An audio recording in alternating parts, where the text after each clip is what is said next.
ఒక్కసారి ఊహించండి, ఈరోజు కుకట్పల్లి భూమిపై అయోధ్యలా మారిపోయింది. 435 చరిత్ర కలిగిన కుకట్పల్లి రామాలయంలో శ్రీరామనవమి వేడుక అద్భుతంగా జరిగింది. జై శ్రీరామ్ నినాదాలతో ప్రాంతం మారుమోగింది.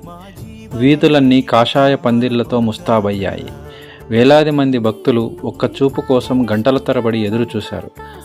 ఇదే ఆ క్షణం, సీతారాముల దివ్య కళ్యాణం. వేదమంత్రాల మధ్య దేవతలే దిగి వచ్చినట్టు అనిపించిన మహోత్సవం.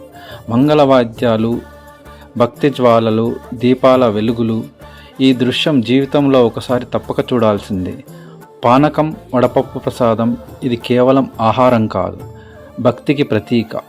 చిన్న పిల్లల నుంచి పెద్దల వరకు ప్రతి ఒక్కరి కళ్ళలో ఆనందం, హృదయంలో భక్తి.